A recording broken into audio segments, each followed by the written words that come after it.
My name is Serena. I'm 31, and I build brand identities for small businesses out of a rented studio in Austin, Texas. On a rainy Tuesday in March, I opened my banking app to transfer money for a piece of equipment, a wide format printer that would finally let me stop outsourcing the large print jobs and keep that margin for myself. The transfer failed. I refreshed. I cleared the cash and tried again. The balance in my savings account read $14.82. 3 days earlier, it had held $78,000. The inheritance my grandmother spent a lifetime saving for me. Every penny of it. Gone. When I called my brother, he picked up on the first ring, like he'd been expecting me. "Serena," he said, his voice completely flat. "Not sorry. Not panicked. Flat. The family needed it more than your little print shop. Before I tell you how I handled that, let me know where you're watching from in the comments below. And if you've ever had to fight for something that was rightfully yours, especially from someone who was supposed to love you, hit that subscribe button. Because this story is for you. This wasn't the beginning. The beginning was 17 years ago, at a kitchen table in Baton Rouge, Louisiana, when I was 14 years old and my brother Marcus was 22, and I watched him convince our mother to co-sign a personal loan for a vending machine business that never placed a single machine anywhere. That loan took her 3 years to pay off. Marcus never contributed a dollar toward it. He moved on to the next idea before the ink was dry on the first one. Marcus was 11 years older than me, which meant he'd always occupied a different universe in our family. By the time I was forming real memories, he was already an adult, already borrowing, already promising, already leaving rooms slightly emptier than he'd found them. Our parents, Earl and Gloria, had a name for it that they said with exhausted affection. They called it Marcus being Marcus, as if his personality were a weather pattern you simply dressed for. Our grandmother, Ruth, our mother's mother, who we all called Nana Ruth, saw him clearly. She loved him the way you love a beautifully designed thing that doesn't quite work right, with admiration and a kind of quiet grief. But she never gave him money. Not once in my memory. She gave him her time, her cooking, her prayers. She was strategic about the rest. Nana Ruth was a retired postal worker who had lived in the same house in Shreveport for 41 years. She had never taken a vacation that involved a plane. She drove a 12-year-old Buick and kept the thermostat at 68 in summer and 64 in winter and wore an extra sweater instead. She was not wealthy. She was disciplined, and over the course of a very long, very quiet life, that discipline had become something real. When she passed away in January at 83, she left behind a paid-off house, a small life insurance policy, and 2 separate savings accounts, one for Marcus and one for me that she had been quietly feeding for 20 years without telling either of us they existed. The attorney's name was Mr. Okafor. He called my mother first, then called us both within the same week. The accounts were structured simply. Marcus received $78,000. I received $78,000. There were no conditions. There was no timeline. The funds would transfer to our respective accounts once the estate closed, which Mr. Okafor estimated would take 8 to 10 weeks. I did not call Marcus to talk about it. We weren't close in the way siblings are supposed to be close. We were cordial at Christmas. We texted on birthdays. His wife, Diane, sent me a fruit basket when I launched my studio 2 years ago, which I thought was genuinely kind, and I sent her a handwritten card in return. That was the nature of our relationship. Warm at a distance. Safe. What I didn't know was that in the weeks following Nana Ruth's funeral, Marcus was not simply grieving. He was calculating. The funeral itself was held on the last Saturday of January, back in Shreveport.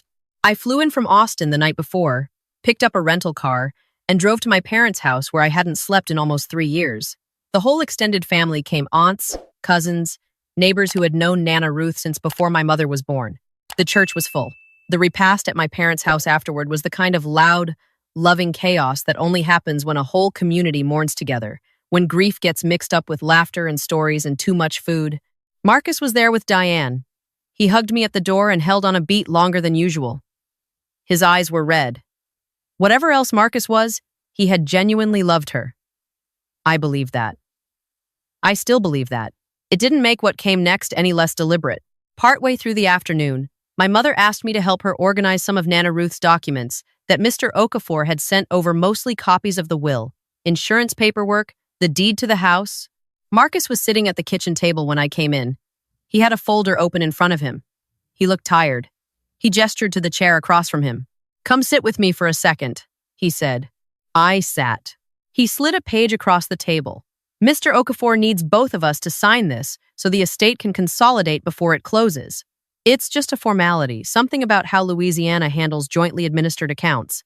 It lets them process everything faster instead of splitting the filings. I looked at the document. It was 3 pages, dense with legal language I wasn't trained to read, printed on letterhead that said Okafor Estate Services at the top. My grandmother had just been buried 6 hours ago. My mother was in the next room crying softly while someone played an old hymn on their phone. The lawyer's name was at the top of the page. Marcus's signature was already on the 3rd page, at the bottom, with a date and a small notary stamp. This just speeds up the process? I asked. That's all it is, he said.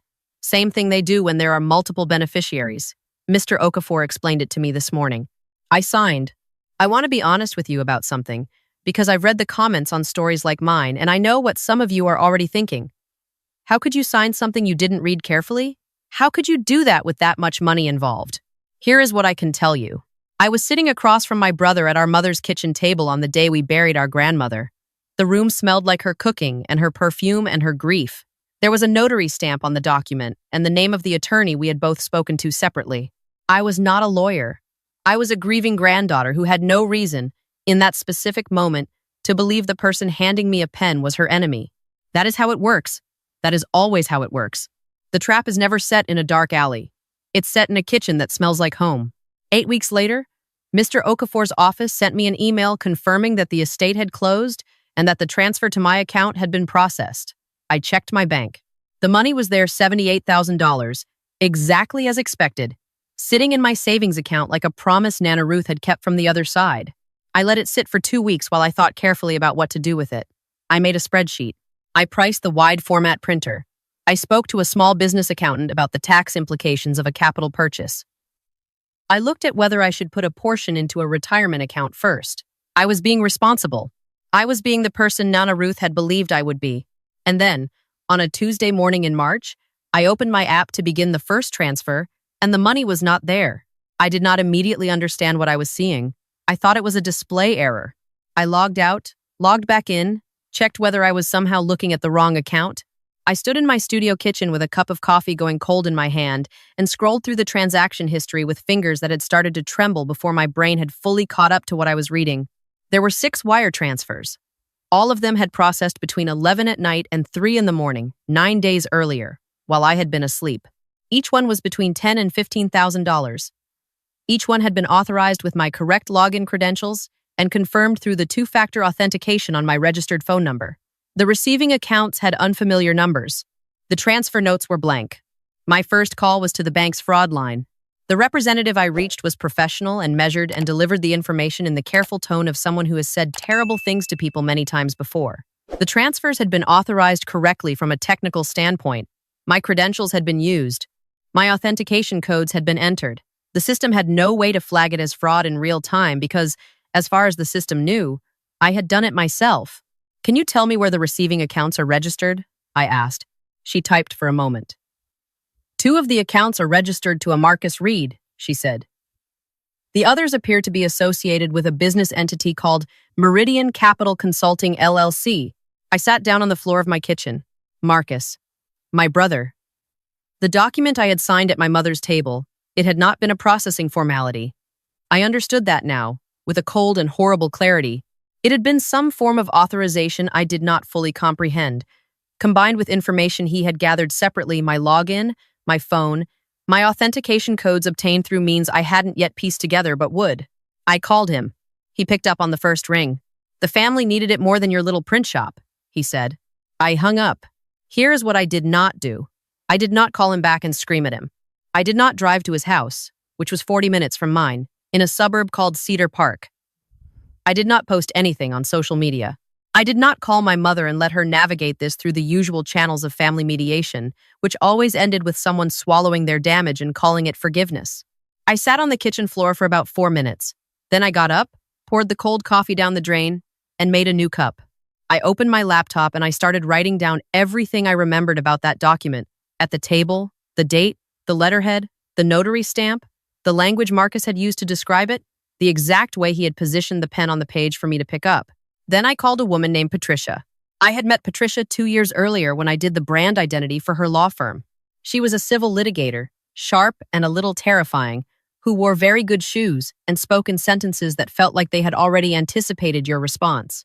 She had become something close to a friend over the course of that project, and when I called her that Tuesday morning, I told her what had happened in plain chronological order without crying, which surprised me. She was quiet for a moment after I finished. "Don't contact him again," she said. "Don't contact his wife. Don't call your parents yet. Can you forward me every bank record, every email from the estate attorney, and anything you remember about that document?" I had everything she needed emailed to her within an hour. Patricia called me back that afternoon. Her voice had shifted into the particular register she used when she had looked at something and decided it was actionable. "The document you signed," she said, "wasn't from Mr. Okafor's office." I felt the blood drop out of my face. "What do you mean?" "I called Okafor's office this morning. They have no record of sending you any document at the funeral or requesting any co-signature. That paperwork was fabricated. The letterhead was forged. The notary stamp, we're still running that down, but it appears to be fraudulent as well." She paused. "Serena, this isn't a family dispute. This is wire fraud, identity theft, and the forgery of legal documents. This is federal." The next 72 hours moved like a river after heavy rain, fast, cold, and carrying things you couldn't quite make out in the current. Patricia connected me with a forensic accountant she worked with, a quiet man named David who asked very precise questions and made no small talk whatsoever. He determined within 24 hours that the 6 wire transfers had been initiated using a piece of credential harvesting software, a tool that, when installed on a shared device, can capture keystrokes, saved passwords, and authentication codes. He asked me when I had last used a device that wasn't my own. I remembered the Saturday at the funeral, when Marcus's wife Diane had handed me her tablet to show me a photo of Nana Ruth from a few years back. I had typed my phone's passcode into it to airdrop the photo to myself. A small thing, the kind of thing you do 100 times without thinking. It wasn't an accident. It was the point of entry. We filed a police report. We filed a formal fraud complaint with the bank. Patricia filed an emergency motion to freeze any accounts we could link to Marcus or to Meridian Capital Consulting LLC, the business entity that had received 3 of the transfers. The bank, presented with a police report number and a civil attorney's letterhead, moved faster than I expected. 2 of the accounts were frozen within 48 hours. The total recovered in that initial freeze was just over $22,000. $56,000 was already gone. That was the number I sat with on Thursday night, alone in my studio, while my phone lit up with texts from Marcus that I did not open. My mother had called twice. I let both go to voicemail. I was not ready to have that conversation yet. I didn't know enough. The thing that changed everything didn't come from the police or from Patricia. It came from a woman named Keely. Keely had been Marcus's first wife. They had been married for 3 years in their late 20s and divorced when Marcus's first business venture collapsed and took a significant portion of their joint savings with it. I had only met her a handful of times. She had remarried. She lived in Houston. I had not thought about her in years. She called me on Friday morning. "I saw on Facebook that Miss Ruth passed," she said. Her voice was careful, like someone stepping onto ice they weren't sure would hold. "And then I saw some things Marcus was posting about a windfall, and I just had a bad feeling. Are you okay?" I told her what had happened. There was a long silence on her end. Then she said, "I was afraid of something like this. Serena, I need to tell you something, and I need you to listen to all of it before you say anything." What Keely told me over the next 40 minutes rearranged everything I thought I understood about the situation. Marcus had not only stolen from me, Keely had stayed in contact over the years with Diane's sister, who was Diane's closest confidant, and had become, in the complicated way that post-divorce extended families sometimes work, something like a friend to Keely. According to what Diane's sister had confided in the weeks before the funeral, Marcus had been in serious financial trouble for over a year. His consulting LLC had been operating at a loss. He owed money to 2 private lenders. He had borrowed $40,000 from my parents 14 months ago, telling them it was a bridge loan for a client payment that was late money they had not told me about and, as far as Keely knew, had not been repaid. He had been planning for the inheritance before Nana Ruth was even gone. And there was one more thing. My parents' portion of the estate, Nana Ruth, had left my mother a smaller account of about $30,000, designated specifically for home repairs on the Shreveport house, had been quietly redirected using paperwork Marcus had apparently handled on their behalf during the estate process. Paperwork they had signed without examining carefully because he was their son, and they trusted him. That $30,000 had also gone to Meridian Capital. He had stolen from my mother, too. I called Patricia from the parking lot outside my studio and told her everything Keely had said. Can Keely document any of this? She asked immediately. She has text messages from Diane's sister. She has records from their divorce, showing the pattern of financial deception. She's willing to provide all of it. Patricia took a breath. Good. Then this isn't just wire fraud. If he redirected your mother's inheritance using forged or misleading estate documents, we're looking at elder financial abuse, which is a separate charge in Texas and potentially in Louisiana as well. And if your parents were unaware, they were unaware, I said, then they're victims too. I sat in my car for a long time after that call. The afternoon light was flat and gray through the windshield.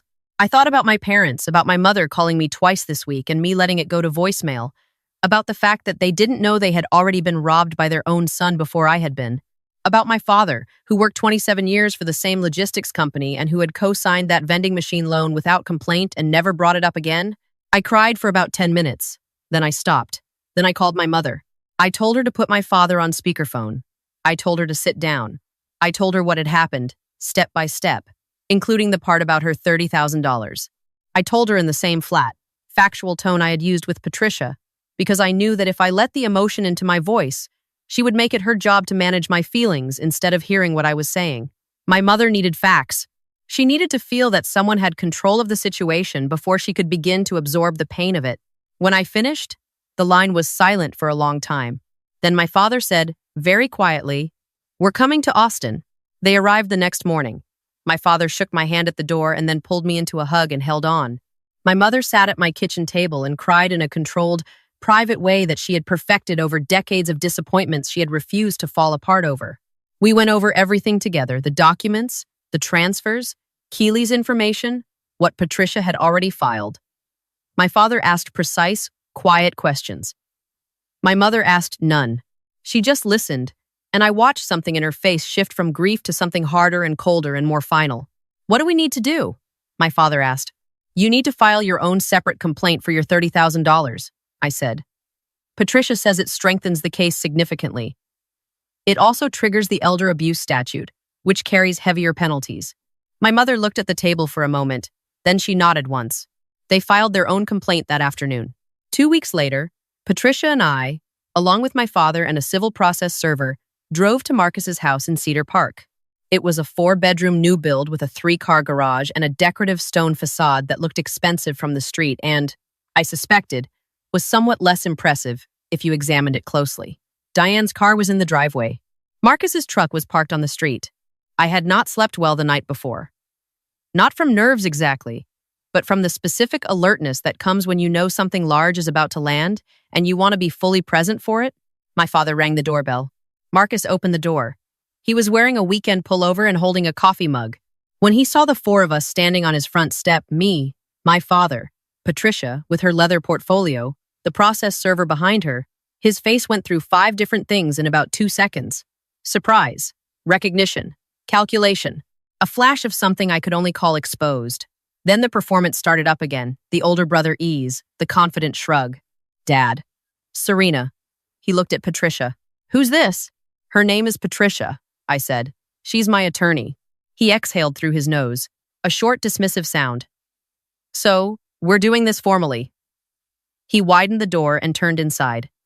Fine. Come in. Diane was in the living room, folding laundry with the television on low. She looked up when we walked in, and I watched her assessment of the room happen quickly, her eyes moving from my father's face to the process server's jacket to Patricia's portfolio. She put down the shirt in her hands slowly. My father sat down without being invited. He sat in the armchair closest to the door, with his hands on his knees, and he looked at Marcus the way I imagine you look at something you raised that you no longer recognize. Marcus, he said, sit down. The performance faltered slightly. Marcus sat on the couch. Diane sat beside him. Patricia placed the demand letter on the coffee table. She did not hand it to him. She placed it, so he had to look at it. And so did Diane. This is a formal legal demand for the return of $78,000 obtained through wire fraud and identity theft from your sister's account, Patricia said, her voice entirely without inflection. In addition, we are filing a separate civil complaint for the $30,000 redirected from your mother's estate inheritance using fraudulent estate documentation. Both matters have been reported to the Austin Police Department and referred to the FBI Financial Crimes Unit due to the interstate nature of the wire transfers. You've also been formally served this morning with those civil complaints. The process server stepped forward and placed the papers on the table beside the demand letter. Marcus opened his mouth. This is a misunderstanding. Marcus! My father's voice was not loud. It was the opposite of loud.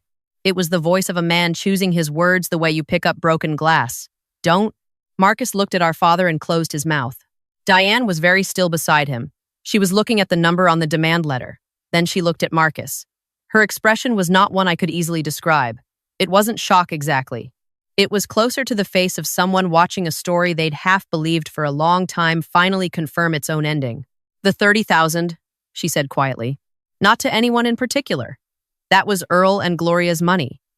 She said my parents' names, like the words were heavy. You told me that was from a client. Marcus said nothing.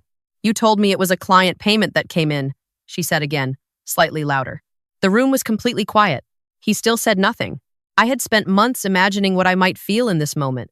I thought I might feel triumphant. I thought I might feel vindicated in some way that would feel clean and complete, the way resolution looks in movies. What I actually felt was tired. Tired in a way that didn't have anything to do with sleep. Tired of the version of my family that had always required me to perform forgiveness for wounds that never fully closed. Tired of the story where Marcus, being Marcus, was a permanent condition everyone else had to accommodate. What I did not feel was any desire to speak directly to him. I had said what I needed to say by showing up. Patricia handled the rest. The civil case took 4 months. Marcus's attorney attempted twice to negotiate a settlement at a reduced amount, citing the fact that much of the money had been used to pay debts and was no longer liquid. Patricia declined both times. The court did not look favorably on the combination of forged documents, credential theft, and the involvement of elderly victims. The judge ordered the forced sale of a lake cabin Marcus and Diane owned outside of Bastrop, a property he had purchased 2 years ago with the loan money my parents had never been repaid. The sale proceeds, combined with the frozen accounts, covered my $78,000 in full. My parents recovered their $30,000. Marcus was sentenced to 36 months of probation and ordered to complete 200 hours of community service and mandatory financial fraud counseling. Diane filed for divorce before the sentencing. My parents and I did not discuss Marcus for a very long time, not because there was nothing to say, but because everything that needed to be said had already been said in a Cedar Park living room on a Saturday morning in my father's 2 words and my brother's silence. Some conversations happen all at once like that, and then they're done. I received a letter from Marcus 6 weeks after sentencing. It was 4 pages long. He wrote about the pressure he had been under. He wrote about the competitive consulting market and the unfair terms of his business loans and the way certain investors had failed to follow through on commitments. He wrote that Nana Ruth would have wanted the family to stay whole. He used the word borrowed twice in reference to what he had done. He did not use the word stole, not once in 4 pages. He ended with a line I have thought about many times since. He wrote, I hope when you look back on all of this, you'll remember that I was your brother first, before any of this happened. I folded the letter. I put it in a manila envelope. I wrote the word closed on the outside with a black marker, and I put it in the back of my filing cabinet behind a folder labeled Tax Documents 2021, and I have not opened it again. I changed my phone number. I removed him from every platform. I did not ask my parents to choose, and I did not ask them to cut contact on my behalf. That was their relationship and their grief to navigate. But I was done. Not out of anger. Not even out of hurt. Exactly. Out of something quieter than both of those. A clear-eyed recognition that some people will keep reaching into your life for as long as you leave the door cracked, and that closing it is not cruelty. It is self-preservation. It's been 8 months. My studio is in a new space now. 300 square feet bigger than the old one, with exposed brick on the south wall and a wide-format printer that takes up an entire corner and hums like something alive. I brought on a second designer in the spring, a 24-year-old named Rosa, who has better color instincts than anyone I've ever worked with, and who argues with me about typography in a way I deeply enjoy. We're currently in the middle of the largest project I've ever taken on, a full rebrand for a regional grocery chain with 14 locations across Texas. Nana Ruth's money did exactly what she saved it to do. Every once in a while, late in the afternoon when the light comes through the studio windows at a particular angle, I think about her, about the 41 years in that Shreveport house, the Buick she drove until it couldn't be driven anymore, the thermostat she kept at 64, so that someday I could heat a room of my own. She knew who Marcus was. She had always known. And she put that money aside anyway, in a separate account with my name on it, in the care of an attorney she trusted, because she had also always known who I was. I think that's the part that steadies me when I still have hard nights about all of it. Not the legal outcome, not the money recovered, but the fact that someone who loved me clearly saw me clearly and made sure her love was structured in a way that couldn't be borrowed. Here's what I know now that I didn't know a year ago. People who see your resources as an extension of themselves will not change that belief when you confront them emotionally. They will reframe it, deflect it, outlast it. The only language they respond to is the language of consequence, filed properly and followed through completely. Crying in that kitchen would have cost me everything and changed nothing. The cold clarity I chose instead cost me a brother I'd already been grieving for years without a name for the grief. If you are sitting somewhere right now watching this because someone in your family has helped themselves to something that was yours, your money, your trust, your time, your future, I want you to hear this directly. You are allowed to protect what you built. You are allowed to involve attorneys and banks and law enforcement and anyone else who can help you recover what was taken. You are not required to process your pain quietly so that no one in the family has to be uncomfortable. The discomfort is theirs. They created it. Let them sit in it. You did not work this hard so someone else could decide they needed it more. Have you ever had to fight for what was rightfully yours? Tell me your story in the comments. If this resonated with you, please hit the like button and subscribe to Karma's Twist for more stories about setting the record straight and building a life no one can take from you. I'll see you in the next one.